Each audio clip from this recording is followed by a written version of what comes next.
Hello, మీరందరికీ ఈరోజు నేను ఒక ఇంపార్టెంట్ విషయం చెప్తున్నాను.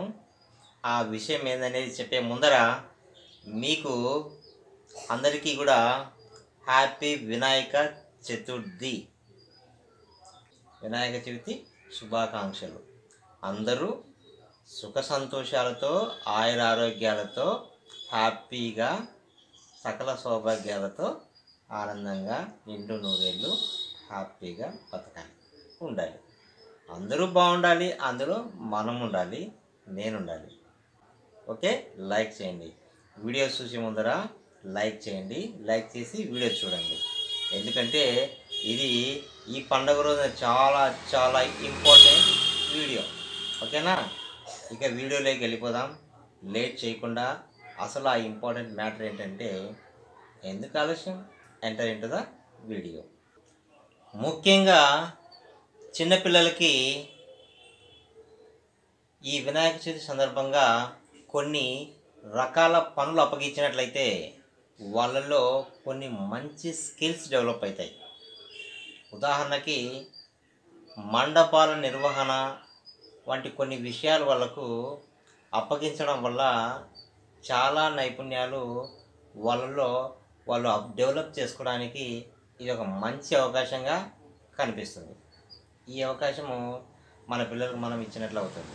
అవి ఏంటివి, ఆ స్కిల్స్ ఏంటివి అనేది ఇప్పుడు చూద్దాం. మండపాల నిర్వహణ ద్వారా పిల్లలు నాయకత్వ లక్షణాలని నేర్చుకుంటారు. అలాగే పనులను ఒక ప్లాన్ ప్రకారం చేయడం, అలాగే వాటిలో సమన్వయంగా ఏ విధంగా పనులు చేయాలి అనేటివి వాళ్ళలో వాళ్ళు చక్కగా నేర్చుకుంటారు.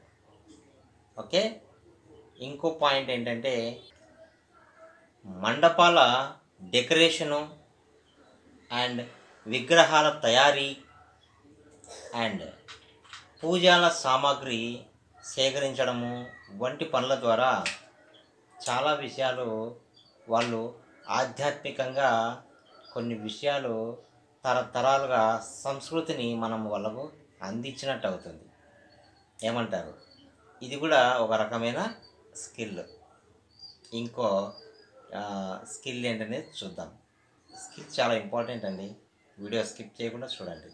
నెక్స్ట్, మండపాల డిజైను, అలాగే కళాత్మకంగా అలంకరణ డెకరేషన్ చేయడం అనేది చాలా విషయాలు మన పిల్లలకి సృజనాత్మకతని, అంటే ఎలా చేయాలి, ఎలా చేస్తే బెస్ట్గా ఉంటుంది అనే ఒక స్కిల్ అనేది మన పిల్లలకి మనము వాళ్ళకు అవకాశం ఇచ్చినట్టు ఉంటుంది నేర్చుకోవడానికి.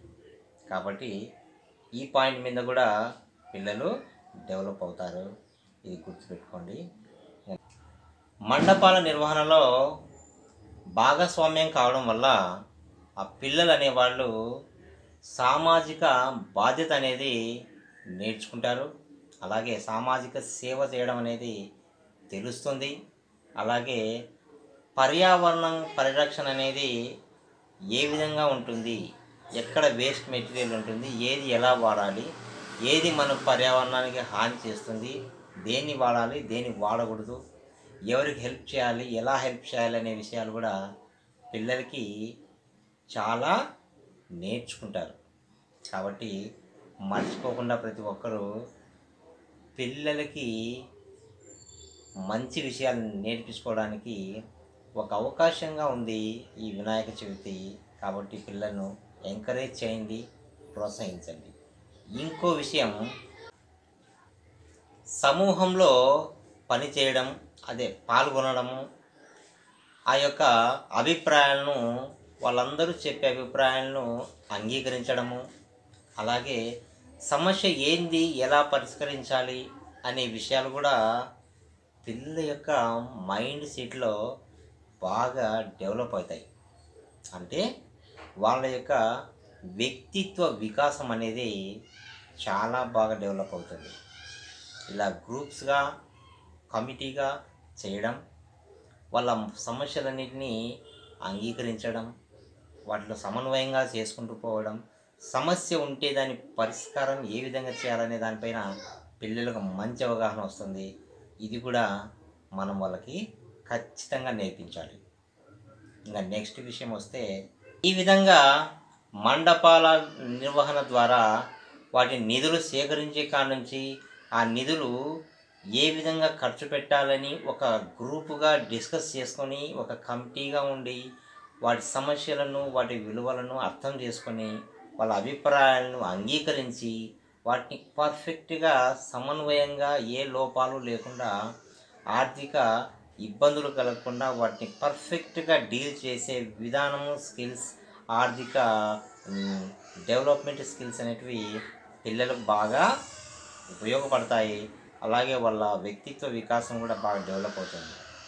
ఈ విషయాలన్నీ నాకు అందించినటువంటి నా ఫ్రెండ్ లక్ష్మికి నేను చాలా చాలా థ్యాంక్స్ చెప్పుకుంటున్నాను.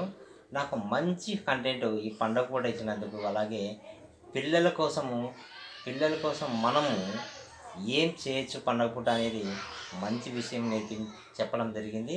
దాన్ని నేను మీ అందరికీ షేర్ చేసుకోవడం నాకు పండుగ పూట హ్యాపీగా ఉంది. ఫస్ట్ ఆఫ్ ఆల్, ఎవరైనా సబ్స్క్రైబ్ చేసుకోకపోతే చేసుకోండి, అండ్ లైక్ చేయండి, కామెంట్ కూడా చేయండి. హాయ్ లక్ష్మి,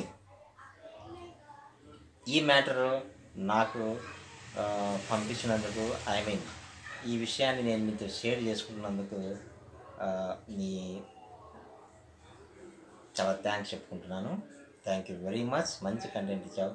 ఇలాంటి కంటెంట్ అప్పుడప్పుడు ఇస్తామని కోరుకుంటూ, and happy Vinayaka Chavithi to your family, and be happy,